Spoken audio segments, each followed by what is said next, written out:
Bismillah, walhamdulillah, wassalatu wassalam ala rasulillah, amma ba'd.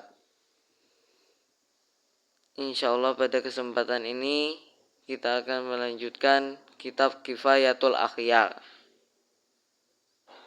Hadza far'un. Ini adalah cabang permasalahan.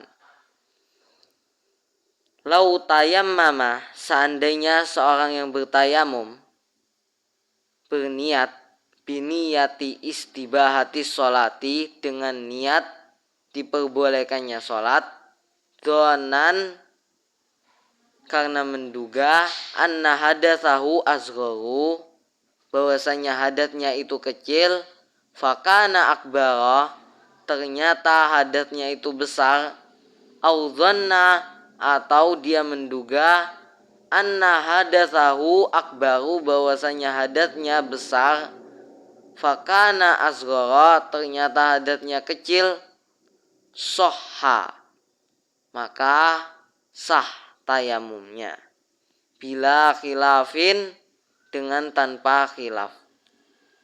Kenapa? Li'anna mujabal hadatsaini, karena yang diwajibkan dari dua hadas itu adalah wahidun, satu, yaitu tayamum. Wallahu a'lam. Jadi di sini beliau Syekh Abu Suja mendatangkan satu cabang permasalahan.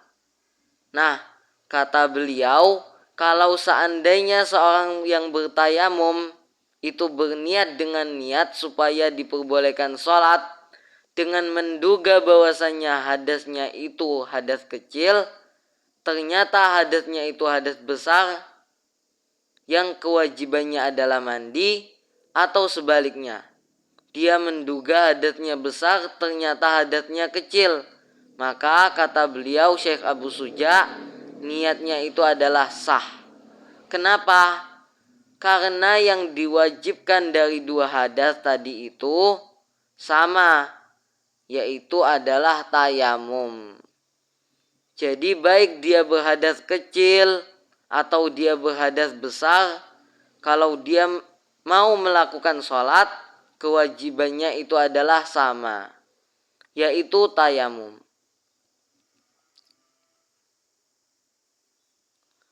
Qala Syekh Abu Suja, beliau berkata, wa mashul wajhi wal yadaini ilal mirfaqaini, dan mengusap wajah dan kedua tangan ilal mirfaqaini, sampai kedua siku-siku, wa tartib, dan tertib.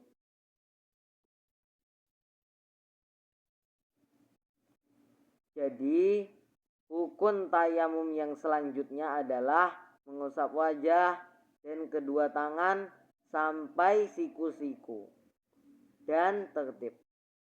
Min faraidit tayammumi, di antara fardu-fardu tayamum, mashul wajhi wal yadaini, yaitu adalah mengusap wajah, wal yadaini, dan kedua tangan.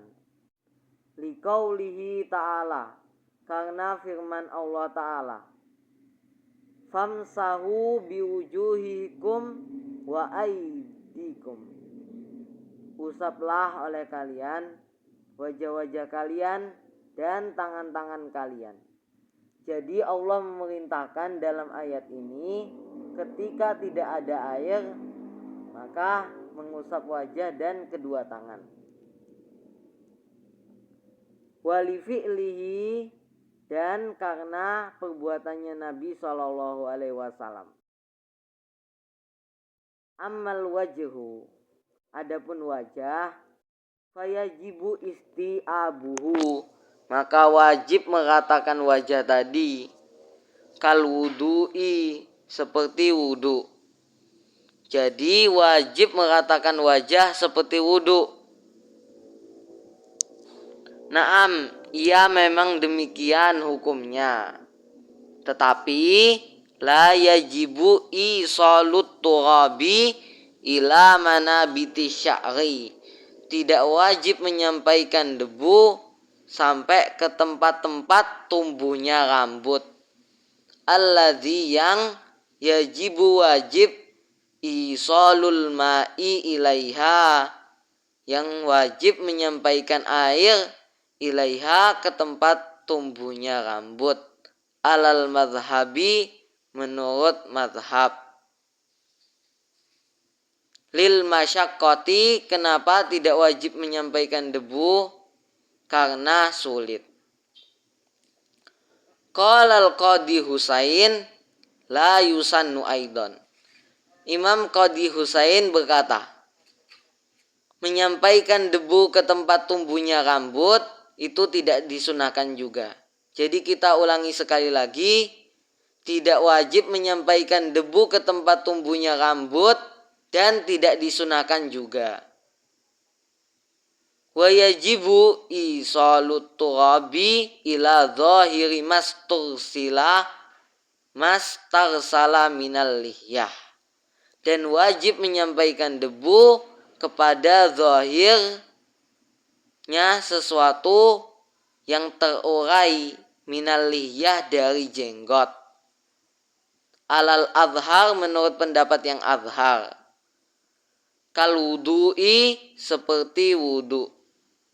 Jadi zahirnya rambut yang terurai dari jenggot itu wajib diusap dengan debu. Wa ammal yadani, dan adapun kedua tangan, fayajibu isti'abuhuma, maka wajib meratakan kedua tangan tadi biturabi, dengan debu, ma'al mirfaqaini, bersama kedua siku-siku.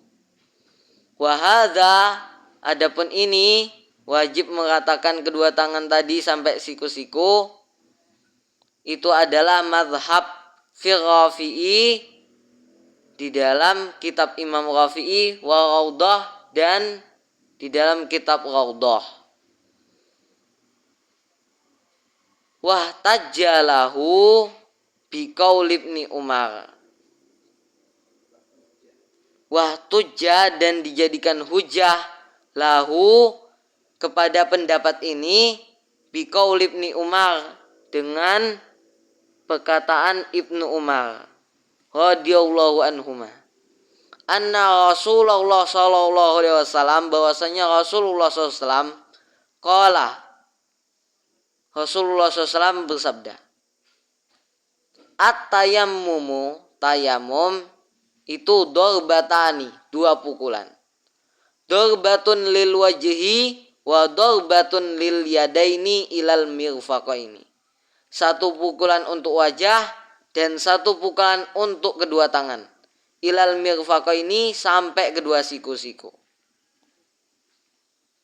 Rawahul Hakimu, telah meriwayatkan hadis ini siapa? Imam Baihaqi, Imam Hakim. Wa athna alaihi, dan Imam Hakim telah memuji ke atas hadis ini. Wa khalafahul Baihaqi, dan telah menentang Imam Hakim siapa? Imam Baihaqi. Jadi Imam Baihaqi itu berselisih pendapat dengan Imam Hakim terkait status hadis ini. Waqala, dan Imam Baihaqi berkata, as-shawabu, yang benar adalah waqfuhu ala Ibni Umar. Berhentinya hadis ini ke atas Ibnu Umar.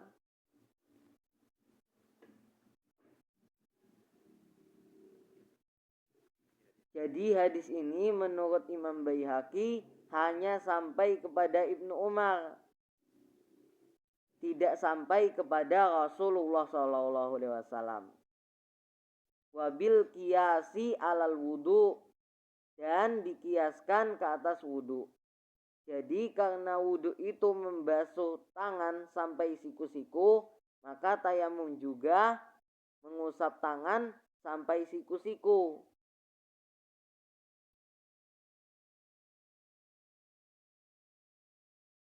karena mengkiaskan atas wudhu.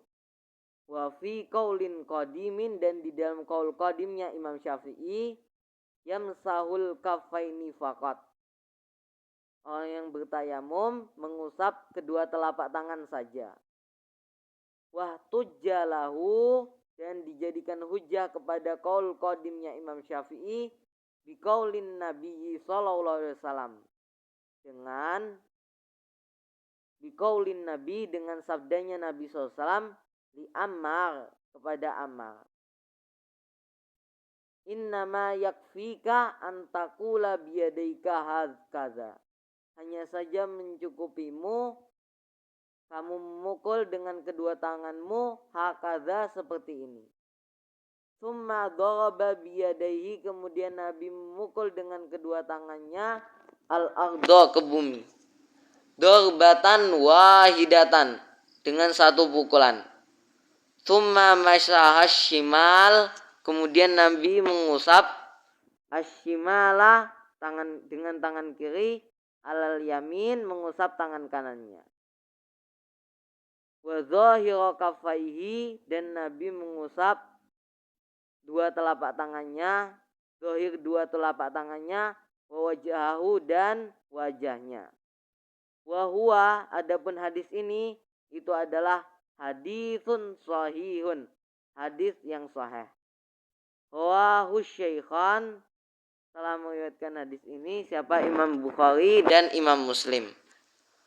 Waqad allaqa Syafi'iyyu fil qadim, dan sungguh telah mentaklik, membuat catatan kaki siapa? Imam Syafi'i fil qadim, di dalam qaul qadimnya, al-iktisara, meringkas, alal kafaini, ke atas dua telapak tangan, ala sihati hadisi Ammar, ke atas sahihnya hadisnya Ammar. Waqad sahha, dan sungguh telah sahih apa hadisnya Ammar. Fahuwa madhabus Syafi'i, maka adapun itu adalah madhabnya Imam Syafi'i. Lihaza, oleh karenanya, wali qaulihi, dan karena perkataan Imam Syafi'i, idza sahhal haditsu, apabila hadis sahih, hadisnya itu sahih, fahuwa madhabi, maka itu adalah madhabku. Idza sahhal haditsu, apabila hadis itu sahih, fattabi'uhu, maka ikutilah hadis sahih tadi. Wa'lamu, dan ketahuilah, annahu madhabi, bahwasanya hadis sahih tadi itu adalah madhabku. Wa hadza madhabul imam, dan ini juga itu adalah madhabnya Imam Ahmad, wa Malik, dan Imam Malik. Waqtarahun Nawawiyu, dan Imam Nawawi telah memilih pendapat ini. Wa qala fi syarhil muhadzab, dan Imam Nawawi telah berkata di dalam syarah muhadzab, innahu aqwa, sesungguhnya mazhab ini itu paling kuat, fid dalil, di dalam dalil, wa aqrabu ila zahiris sunnah, dan lebih dekat kepada zahirnya hadis, as-sahihati, yang sahih. Wallahu a'lam.